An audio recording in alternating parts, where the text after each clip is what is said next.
नमस्कार, बहुत स्वागत है आप सभी का। आप देख रहे हैं न्यूज इंडिया, आपके साथ मैं हूं मनीषा शर्मा। चलिए शुरुआत कर लेते हैं इस वक्त की बड़ी और अहम खबर के साथ।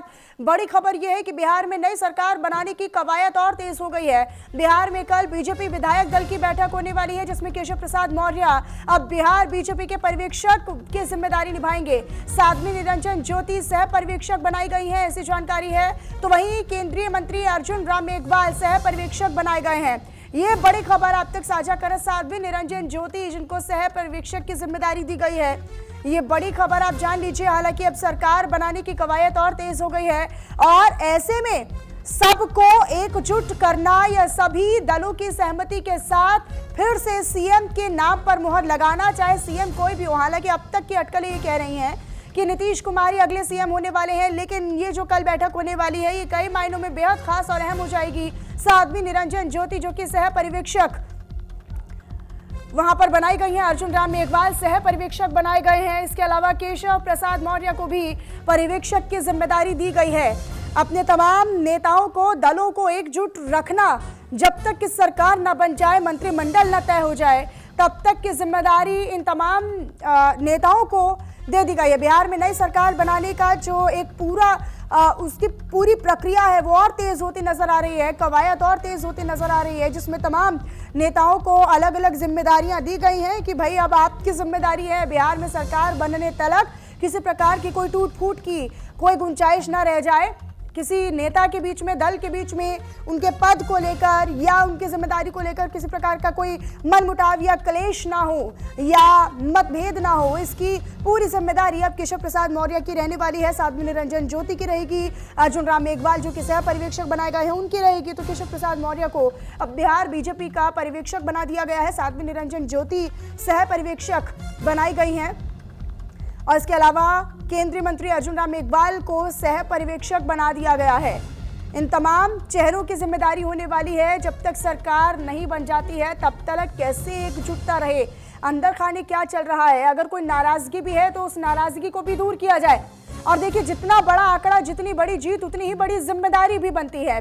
अब सरकार यानी एनडीए की सरकार तो बनने वाली है, लेकिन उसमें बीजेपी, जेडीयू या रामविलास पासवान की पार्टी यानी चिराग पासवान अपने तमाम विधायकों को लेकर या नेताओं को लेकर क्या शर्तें रखते हैं, सीएम को लेकर क्या अटकलें निकलकर सामने आती हैं, या फिर डिप्टी सीएम का फॉर्मूला क्या रहेगा, इसमें किसी प्रकार के कोई मनमुटाव की अगर कोई आशंका या संभावना रहती है तो उसको कैसे दबाए रखना है या उसको कैसे दूर करना है, ये पर्यवेक्षकों की जिम्मेदारी होने वाली है। तो बिहार में नई सरकार बनाने की कवायद और तेज हो गई है। केशव प्रसाद मौर्य को अब बिहार बीजेपी का पर्यवेक्षक बना दिया गया है। तो सह पर्यवेक्षक के तौर पर साध्वी निरंजन ज्योति अपनी जिम्मेदारी निभाएंगी। अर्जुन राम मेघवाल को सह पर्यवेक्षक बनाया गया है और ये जो पर्यवेक्षक और सह पर्यवेक्षकों की जिम्मेदारी अब निभाने वाले हैं बिहार के अंदर, इनकी बड़ी जिम्मेदारी तब तक होगी जब तक 20 तारीख तक, क्योंकि अटकलें फिलहाल तो तारीखों को लेकर यही है कि 19 या तो 20 तारीख में जब शपथ ग्रहण समारोह होगा तब तक मंच पर भी एकजुटता दिखे, पार्टी के अंदर भी एकजुटता दिखे। डिप्टी सीएम को लेकर तमाम नामों के और फॉर्मूले की जानकारी है। सूत्र बता रहे हैं कि 2 से 3 डिप्टी सीएम का फॉर्मूला भी इस बार रखा जा सकता है, लेकिन क्या मध्य प्रदेश, छत्तीसगढ़ या राजस्थान जैसा कोई शॉकिंग चेहरा या हैरान कर देने वाला कोई फॉर्मूला डिप्टी सीएम या सीएम को लेकर बिहार में बीजेपी उसका एक्सपेरिमेंट करेगी, ये भी काफी महत्वपूर्ण होगा। तो नीतीश कैबिनेट की शपथ ग्रहण की तैयारियां भी दूसरी तरफ तेज हो गई हैं। शपथ ग्रहण की तैयारियां देखने के लिए नीतीश कुमार पहुंचे हैं। 20 नवंबर को नई सरकार का शपथ ग्रहण होगा। तैयारियों की समीक्षा करने के लिए गांधी मैदान पहुंचे नीतीश कुमार और बाकायदा वहां पर वो घूम घूम कर व्यवस्थाओं का जायजा लेते हुए भी दिखाई दिए। बिहार में नई सरकार के गठन की तैयारियां तेज हो गई हैं। नीतीश कुमार शपथ ग्रहण समारोह की तैयारियों का जायजा लेने के लिए अपने बाकी अन्य नेताओं के साथ गांधी मैदान भी पहुंचे। उनके साथ सम्राट चौधरी और मंत्री नितिन नवीन भी मौजूद थे। नीतीश कुमार ने गांधी मैदान में हो रहे शपथ ग्रहण समारोह की व्यवस्थाओं का खुद पहुंचकर जायजा लिया, घूम घूम कर जायजा लिया। उनके साथ मौजूद तमाम नेताओं ने भी तैयारियों को परखा, देखा और इसी दौरान उन्होंने सुरक्षा और अन्य व्यवस्थाओं के बारे में संबंधित अधिकारियों से भी बातचीत की। तो ये देखिए, ये जो व्यवस्थाएं हैं वो बहुत ज्यादा महत्वपूर्ण है कि पुख्ता कर ली जाए, क्योंकि एक बड़ा शक्ति प्रदर्शन भी इसी मैदान से होने वाला है। नीतीश कुमार जब सीएम पद की शपथ लेंगे और बाकी जो उनके मंत्री होंगे वो अपने अपने मंत्री पद की शपथ लेंगे, तो उसकी व्यवस्थाएं कैसी हैं, क्योंकि एक बड़ा शक्ति प्रदर्शन एनडीए का होने वाला है।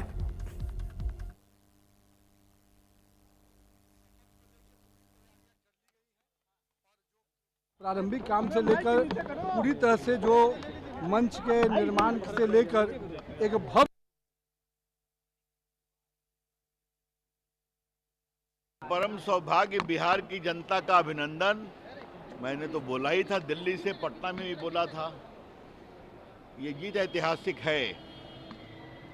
जो लोग कहते थे कि बिहार जातियों में बटा हुआ है, उस बिहार ने जाति से आगे जाकर दिखाया है कि बिहार क्या है। ये विकास की जीत है।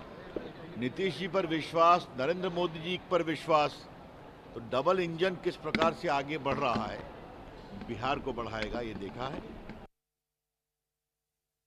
शपथ को लेकर पूरी तैयारियां कर ली गई हैं और जो प्रारंभिक काम से लेकर पूरी तरह से जो मंच के निर्माण से लेकर एक भव्य उत्सवी वातावरण कैसे बने, उसकी पूरी तैयारी की जा रही है। बिहार के विकास की नई उड़ान का शपथ ग्रहण है, तो निश्चित रूप से उसका उत्सवी वातावरण कैसे बने, उसकी पूरी तैयारी की जा रही है। कई प्रदेशों के अपने मुख्यमंत्री आ रहे हैं, माननीय प्रधानमंत्री जी, माननीय गृह मंत्री, माननीय कई केंद्रीय नेतृत्व हमारे बीच में रहेंगे। तो पूरा एनडीए का कुनबा के साथ साथ कई राज्यों के मुख्यमंत्री उपस्थित होने वाले हैं।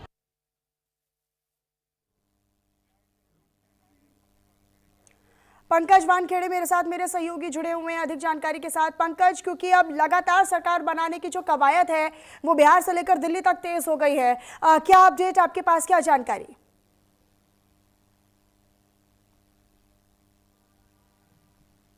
बिल्कुल, बेशक। देखिए, कल विधायक दल की बैठक होनी है और ऐसे में जो पर्यवेक्षक है वो नियुक्त कर लिए गए हैं। उत्तर प्रदेश के उप मुख्यमंत्री केशव प्रसाद मौर्य और इसके अलावा पूर्व केंद्रीय मंत्री जो है साध्वी निरंजना ज्योति और इसके अलावा केंद्रीय मंत्री अर्जुन मेघवाल को सह प्रभारी नियुक्त किया गया। प्रभार के तौर पर जो है केशव प्रसाद मौर्य को नियुक्त किया गया और उसके अलावा जो पूरी तैयारी है वो लगभग बिहार में चल रही है और माना जा रहा है कि 20 तारीख को जो है शपथ ग्रहण हो गया और खुद जो है गांधी मैदान का मुआयना करने के लिए नीतीश कुमार वहां पहुंचे। लेकिन सबसे महत्वपूर्ण है कि विधायक दल की बैठक से पहले पर्यवेक्षक नियुक्त होते हैं।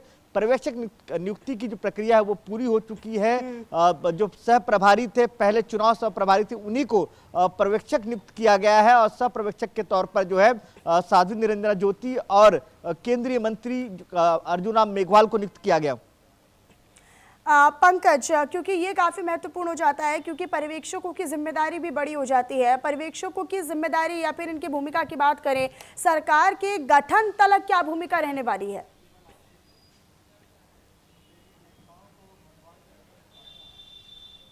देखिए मनीषा, प्रक्रिया है भारतीय जनता पार्टी की, क्योंकि जब भी किसी प्रदेश में चुनाव होता है और चुनाव के बाद जब भी विधायक दल का नेता चुनना होता है, तो ऐसे में चाहे वहां उस प्रदेश में चुनाव भारतीय जनता पार्टी हारी हो या जीती हो, पर्यवेक्षक नियुक्त करती हैं जो तय करता है कि नेता कौन होगा विधायक दल का।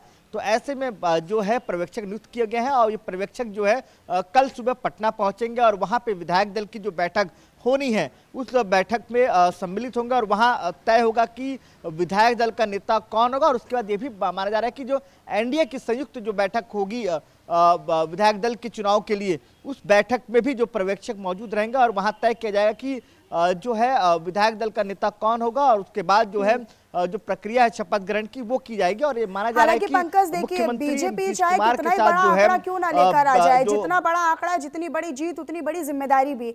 और यही वजह है कि अपनी बड़ी जीत को भी वो फूंक फूंक कर कदम रखती है। सरकार के गठन तलक तमाम जो नेता हैं, तमाम जो उनके सहयोगी दल जिनके साथ मिलकर एनडीए सरकार बनाने जा रही है, उनके बीच में विधायक दल की बैठक, ये सरकार के गठन तलक, यह शपथ ग्रहण समारोह तलक किसी प्रकार का कोई मनमुटाव न रहे, किसी प्रकार की कोई नाराजगी तो नहीं है, अंतरकलह की स्थिति तो नहीं पैदा हो रही है। यही बड़ी जिम्मेदारी पर्यवेक्षकों की होने वाली है और अगर है ऐसा तो उनको मना लिया जाए समय रहते ही।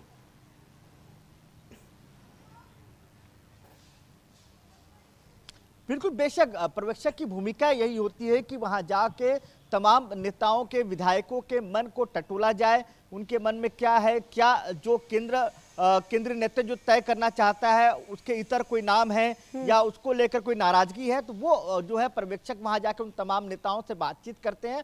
उसके बाद जो केंद्रीय नेतृत्व जो तय करता है वो जो मैसेज है वो मैसेज जो है वहां पहुंचाया जाता है और उसके बाद जो है तय किया जाता है कि विधायक दल का नेता जो फलाना होगा जिसको बनाया जाएगा उसका नाम ऐलान किया जाएगा। और उसके बाद जो प्रक्रिया है बाकी जो वो है राज्यपाल के पास जाएंगे, वो अपनी तरफ से नाम तय करके जो नाम तय किया होगा वो नाम दिया जाएगा कि इनको तय किया गया है, वो राज्यपाल से मुलाकात करेंगे। हालांकि पंकज अभी तक नीतीश कुमार के सीएम बनने की अटकलें हैं और डिप्टी सीएम के नाम पर भी कई फॉर्मूले जो है वो सामने आ रहे हैं। अब बिहार में भी क्या छत्तीसगढ़, राजस्थान, मध्य प्रदेश की तरह कोई नया फॉर्मूला यहाँ पर डेवलप करती हुई बीजेपी एनडीए नजर आएगा, ये देखना काफी महत्वपूर्ण होगा। अपनी नजर आप पंकज इस पर बनाकर रखिएगा। शुक्रिया बहरहाल आपका इस तमाम जानकारी को साझा करने के लिए। खबरों में आगे रुक करते हुए दिल्ली से बड़ी खबर है जहां पर एसआईआर को लेकर कांग्रेस की बैठक जो चल रही थी अब वो समाप्त हो चुकी है, जिसमें राहुल गांधी, मल्लिकार्जुन खड़गे समेत कई नेताओं की मौजूदगी रही। एसआईआर की समीक्षा को लेकर ये बैठक रही। बैठक में सभी मसलों को लेकर चर्चा की गई, ये कांग्रेस की तरफ से कहा गया। रामलीला मैदान में एक बड़ा प्रदर्शन होने वाला है, इसकी बात कांग्रेस करती हुई नजर आई। दिसंबर के पहले हफ्ते में, पहले सप्ताह में प्रदर्शन होगा, यह तय कर लिया गया है कांग्रेस की ओर से। इसी बैठक में एसआईआर को लेकर कांग्रेस ने बीजेपी पर सीधा वार किया। पार्टी सांसद केसी वेणुगोपाल ने कहा इस बैठक के बाद कि दिसंबर के पहले हफ्ते में कांग्रेस जो है वो रामलीला मैदान में इस बड़े मुद्दे पर विशाल रैली करेगी। उन्होंने साफ कहा कि केरल विधानसभा ने एसआईआर टालने का प्रस्ताव पास किया। राज्य के मुख्य चुनाव अधिकारी ने भी इसी की मांग की थी, लेकिन चुनाव आयोग यानी इलेक्शन कमीशन ने किसी की नहीं सुनी, किसी की नहीं मानी। वेणुगोपाल के मुताबिक ये साफ है और ये तय हो चुका है कि आयोग बीजेपी और प्रधानमंत्री नरेंद्र मोदी के दबाव में काम कर रहा है और विपक्ष को कमजोर करने की कोशिश भी हो रही है। तो केसी वेणुगोपाल ने यूं तो कई बातों का जिक्र किया, साथ ही साथ एक बार फिर से चुनाव आयोग और बीजेपी की मिलीभगत का दावा भी उन्होंने फिर से कर दिया है। अगली बड़ी खबर आप तक साझा करें वो ये कि दिल्ली में एसआईआर पर कांग्रेस की बैठक, दरअसल एसआईआर की मीटिंग में शशि थरूर शामिल नहीं हुए। शशि थरूर को बैठक के लिए निमंत्रण भी भेजा गया था, लेकिन किन कारणों के चलते वो इस बैठक का हिस्सा नहीं हो पाए। मल्लिकार्जुन खड़गे की अध्यक्षता में ये बैठक हुई, जिस बैठक में शशि थरूर ही शामिल नहीं हो पाए। हालांकि फिर इससे ये भी अब अंदाजा लगाया जाने लगा है, इससे ये भी अटकलें तेज हो गई कि क्या अपनी पार्टी से नाराज तो नहीं चल रहे हैं शशि थरूर। एसआईआर के मुद्दे को लेकर तो शशि थरूर ने कई मंचों पर विरोध भी किया और इस मुद्दे से वो बचते हुए हर बार नजर आए, लेकिन इस बार जो एसआईआर के मुद्दे पर और भी कई मुद्दों पर बैठक कांग्रेस की आज हुई थी दिल्ली में, उसमें भी शशि थरूर की मौजूदगी न होना किस बात की ओर संकेत करती है।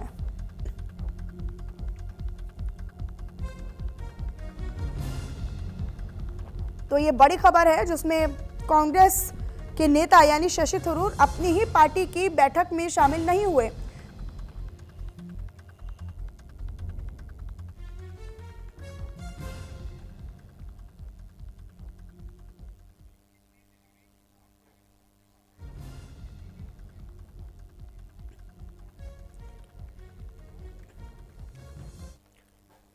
तो एसआईआर पर छिड़े संग्राम की बात कर लेते हैं, क्योंकि बिहार में हार के बाद अब कांग्रेस ने एक बार फिर से एसआईआर का मुद्दा उठा दिया है। लेकिन इस बैठक में मुख्य तौर पर कांग्रेस के बड़े नेता यानी शशि थरूर का शामिल ना होना या मौजूद ना होना किस तरफ इशारा करता है, या फिर चुनाव आयोग को जो सवालों की कटघरे में लाकर खड़ा किया गया वो आगे क्या दिशा दशा तय करता है, इसी को लेकर एक रिपोर्ट आपको दिखाते हैं।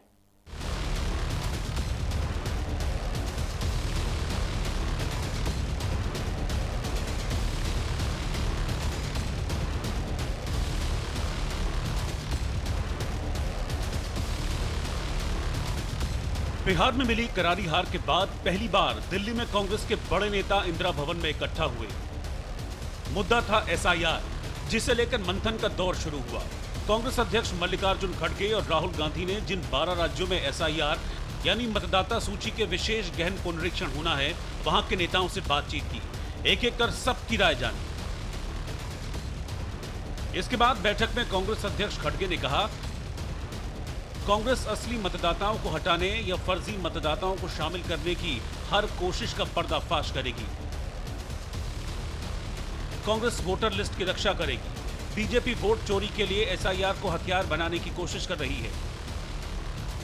अगर चुनाव आयोग ने नजरअंदाज कर दिया तो यह चुप्पी साध देने जैसा होगा। चुनाव आयोग का आचरण अत्यंत निराशाजनक है। इसके साथ ही कांग्रेस की बैठक में फैसला लिया गया कि एसआईआर को लेकर चुनाव आयोग के खिलाफ दिल्ली के रामलीला मैदान में दिसंबर के पहले हफ्ते में बड़ी रैली होगी। कांग्रेस पार्टी ने यह निर्णय लिया है कि पहले सप्ताह में दिसंबर के एक बहुत विशाल रैली रामलीला मैदान दिल्ली में होगी। इन तमाम राज्यों के लोग भी होंगे, उसमें नेता भी होंगे। एसआईआर के खिलाफ और जो बदनीयती है चुनाव आयोग, जो राजनीतिकरण चुनाव आयोग का हो गया है, उसके खिलाफ आवाज हम बुलंद करेंगे। 1 तारीख को पार्लियामेंट का सेशन शुरू हो रहा है। और चलिए आगे बढ़ते हुए अब आपको बताएं, जब बिहार चुनाव में हार के बाद प्रशांत किशोर ने भी अपनी चुप्पी तोड़ दी है। दरअसल मैं जनता का विश्वास नहीं जीत पाया, प्रशांत किशोर ने ये बड़ी बात कही है। हम इस पर चिंतन करेंगे, हम इस पर मंथन करेंगे, प्रशांत किशोर ने बड़ी बात कही है। उन्होंने कहा है कि जीते हुए लोगों को बधाई। 20 नवंबर को गांधी प्रतिमा के सामने 1 दिन का उपवास जरूर रखूंगा।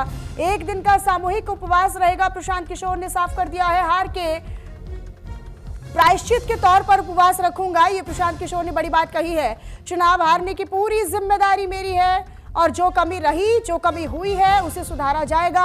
आज धक्का लगा है, हम फिर से खड़े होंगे। हम लोग सामूहिक तौर पर हारे हैं और आत्मचिंतन का समय है। हम लोग भी चिंतन करेंगे। जो लोग जीत कर आए हैं उनको खूब बधाई।